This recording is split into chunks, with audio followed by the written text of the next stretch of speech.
So this is Chicago O'Hare Airport, and it has 8 runways. And the crazy part is, that is more than what Austin, Portland, and Seattle have combined.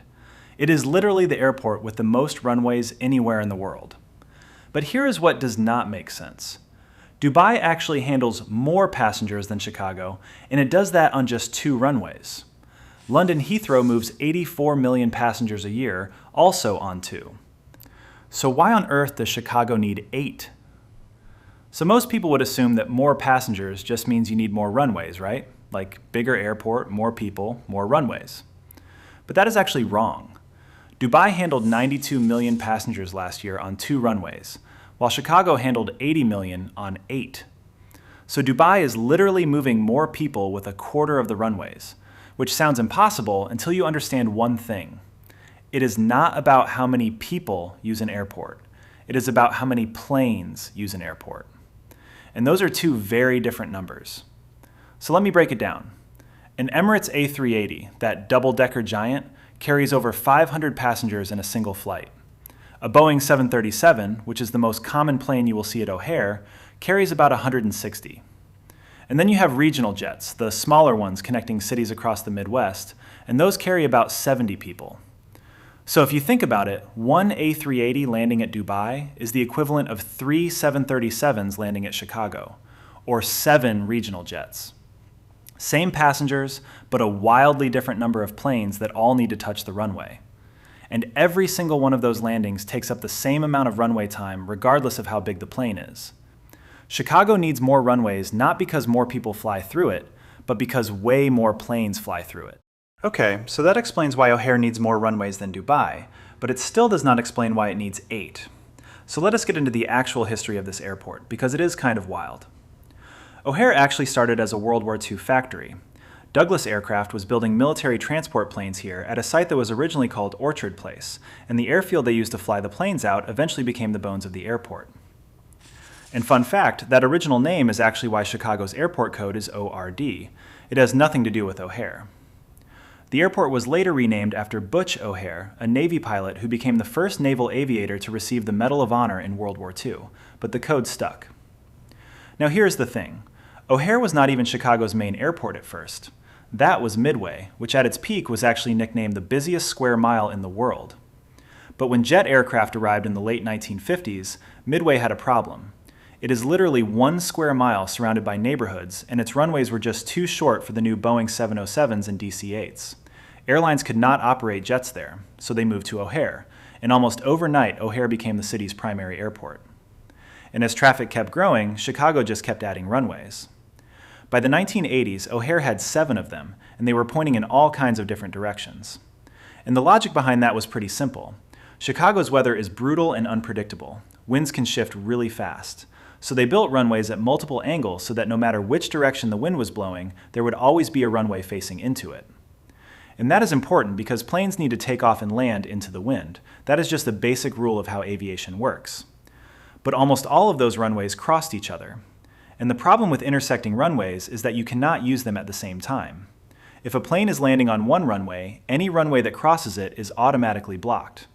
So O'Hare had 7 runways on paper, but in practice they could only use about 3 at the same time. And for one of the busiest airports in the country, only being able to use 3 runways at once was a massive bottleneck. Delays were constant, especially during bad weather, and if you know anything about Chicago, bad weather is basically half the year. So the city decided to completely rebuild the runway layout, and they launched something called the O'Hare Modernization Program. It cost over $6 billion. They ripped up the old intersecting configuration and replaced it with 6 parallel east-west runways, all aligned with the prevailing winds. Plus, they kept 2 diagonal runways from the old layout for the rare days when you get extreme crosswinds. And that is how we get to 8. The beauty of parallel runways is that they can all operate at the same time without blocking each other. So O'Hare went from being able to use 3 runways simultaneously to 5, sometimes 6. But here is the interesting part. They still do not use all 8 at once. On a typical day, O'Hare runs about 5 runways at the same time, which is actually the same number as Atlanta. The extra runways are basically a buffer, so if one closes for maintenance, or if the wind shifts, or if a snowstorm takes a runway offline, O'Hare can just switch to another one without losing any capacity. Atlanta does not have that option. Atlanta runs 5 runways, and that is all they have got. O'Hare has room to adapt, and in a city that is famous for brutal winters, that kind of flexibility is not a luxury. And this is not just a Chicago thing. This is actually how American airports work in general. The 3 airports in the world with the most runways are all in the United States. Dallas-Fort Worth has 7, Chicago has 8, and across the country, American airports consistently have way more runways than airports anywhere else handling similar passenger numbers. And the reason comes down to how America flies. The US has the largest domestic air travel market on the planet.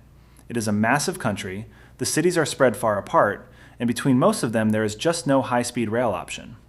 So Americans fly everywhere, and they fly short. New York to Chicago, Chicago to Denver, Dallas to Houston.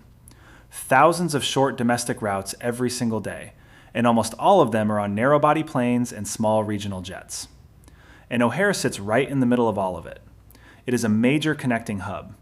Passengers from small Midwestern cities fly in on these little regional jets, and then they connect to a bigger plane going to Los Angeles or London or Tokyo. And what that means is a huge volume of small aircraft constantly arriving and departing all day long. And remember, Chicago still has Midway running as well. When you combine both airports, a plane takes off or lands in Chicago roughly every 30 seconds. That is how much traffic this one city generates. So basically, American airports are not busier because more people fly. They are busier because the same number of people are spread across way more planes. And that is why the US needs more runways than anyone else in the world. So now that we understand why Chicago needs so many runways, let us look at how other major airports around the world deal with this. Because every big airport has to figure it out, and they all came up with completely different answers. First, Atlanta. Busiest airport in the world by passengers, 108 million people in 2024. And Atlanta does it with just 5 runways. But the key is that all 5 are parallel, all running in the same direction. There are no intersections, no complicated switching, just 5 lanes of traffic going one way. It is an extremely efficient layout. They even have one runway that bridges over an interstate highway, and that 5th runway alone cost over $1 billion to build. But the trade-off is that Atlanta has 0 flexibility. Every runway is in constant use during peak hours, and if the wind shifts significantly, they have very limited options. There is no backup runway waiting. So Atlanta basically went all in on efficiency and gave up flexibility, the exact opposite of what Chicago did. Then you have Dubai, and this is where it gets really interesting for the future. We already talked about how Dubai makes 2 runways work with wide-body aircraft. But even Dubai knows that 2 runways are not going to cut it forever. So they are building an entirely new airport from scratch. It is called Al Maktoum International, and the plans are absolutely massive. 5 runways, capacity for 260 million passengers, and a price tag of $35 billion. That would make it the largest airport ever built. So even a system that is designed entirely around giant aircraft eventually runs out of room. If you want us to do a deep dive on Dubai's new airport, let us know in the comments. And then there is Heathrow. 2 runways, 84 million passengers a year, and it only works because of extreme scheduling control. The Heathrow is actually legally capped at 480,000 aircraft movements per year. Every single takeoff and landing is assigned a slot months in advance, and the airport operates at something like 98% capacity on any given day. So there is almost no room for error. If something goes wrong, it ripples through the entire system. And that is exactly what happened in March of 2025, when a fire at a nearby electrical substation forced Heathrow to shut down completely, and they ended up canceling over 1,000 flights in a single day. And the thing is, they have been talking about building a 3rd runway for over 20 years now, and it still has not happened because of cost and politics and noise complaints. It is honestly one of the most controversial infrastructure debates happening in aviation right now. So again, if you want a full video on the Heathrow 3rd runway saga, drop that in the comments too. So Heathrow basically proves that you can run a massive airport on 2 runways, but it is incredibly stressful, it is fragile, and everyone involved knows that. So when you look at all of these together, each airport basically found a different answer to the same problem. Atlanta said, let us make them all parallel and run them at maximum capacity. Dubai said, let us just use bigger planes. Heathrow said, let us schedule every single movement down to the second. And Chicago said, let us just build more runways than anyone else and keep a few in reserve for when things go sideways. So does Ohare actually need all 8 runways?